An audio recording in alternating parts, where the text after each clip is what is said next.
네, 코로나19 유행이 장기화되고 델타 변이 바이러스도 확산되고 있는 가운데 미국 유치원 입학생이 크게 줄어들고 있습니다. 기존보다 규모가 커서 엑소더스란 말까지 나오고 있는데요. 특히나 저소득층 지역에서 타격이 컸습니다. 자세한 내용 글로벌 뉴스 브리핑에서 알아보겠습니다.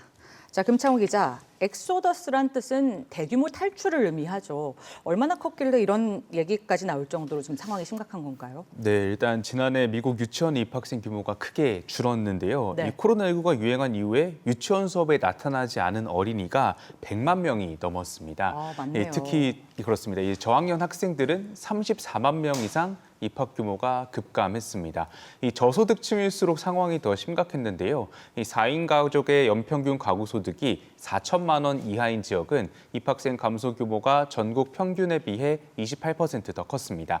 이 학생들은 유치원에서 알파벳이나 숫자를 배우는 등 일종의 학교 입문 수업을 받습니다. 또 자폐증과 같은 장애를 처음 발견할 수 있는 장소이기도 해서 유치원은 상당히 중요한 교육기관입니다.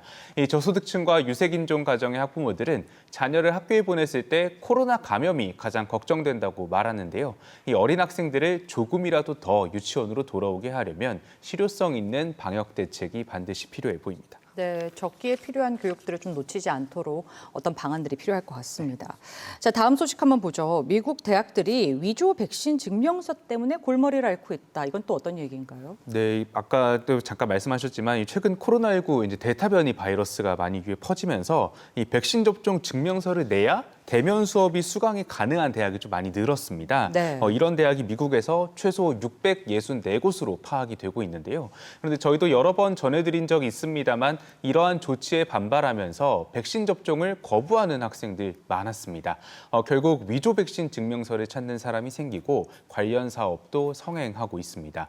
인스타그램, 텔레그램 이런 각종 SNS를 통해서 위조 증명서가 적게는 24달러에서 많게는 200달러에도 팔리고 있습니다.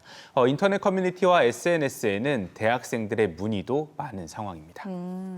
이런 위조 증명서가 과연 얼마나 효과가 있을지도 좀 궁금하고요.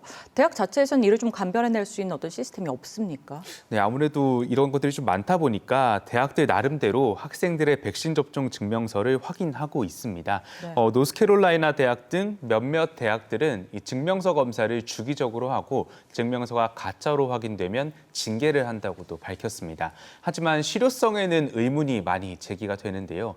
이 전문가들은 증명서의 형태가 문제라고 지적합니다. 미국의 백신 접종 증명서가 허술한 종이 형태의 카드여서 진짜인지 가짜인지 확인이 어렵다는 겁니다. 그래서 우리나라가 애플리케이션을 통해 증명서를 발급하는 것처럼 디지털 증명서로 체계를 바꿔야 한다는 주장도 나오고 있습니다. 증명서 자체가 좀 부실하다 이런 얘기네요. 네. 자, 다음은 학생들의 옷차림과 관련된 소식도 한번 살펴볼 텐데요. 우리나라도 좀 교내 복장 규정이 이슈가 계속 연일되고 있었잖아요. 미국도 비슷한 문제가 발생했나 보네요. 네, 그렇습니다. 관련해서 미국 법원의 판결이 나온 건데요. 미국 연방항소법원이 성별에 따라서 다르게 한 복장 규정을 금지해야 한다고 판결을 했습니다. 이번 재판의 대상은 노스캐롤라이나의 한 공립학교였는데요. 이 학교는 여학생들이 바지나 반바지를 입지 못하게 했습니다. 이런 규정이 학교 성평등 관련 법안 타이틀 9에 위배된다고 법원이 본 겁니다. 학교 측은 복장 규정이 기사도와 상호 존중 정신에 따라 마련된 거라고 주장했습니다. 하지만 바바로 밀라노 키넌 판사는 치마 복장 규정은 여학생들이 연약하고 또 보호받아야 한다는 메시지를 전달한다면서 어린 여학생들의 삶에 치명적인 영향을 미칠 수 있는 고정관념이라고 지적을 했습니다. 이어 지금은 1821년이나 1921년이 아닌 2021년이라며 군대, 우주정거장, 대법원, 또 의회 등 다양한 분야에서 여성들이 활약하고 있는 시대라고 강조했습니다. 네, 공감이 안 갈 수가 없는데요. 교복도 아니고 잘못된 성편견을 낳는 건 아닌지 걱정이 됩니다.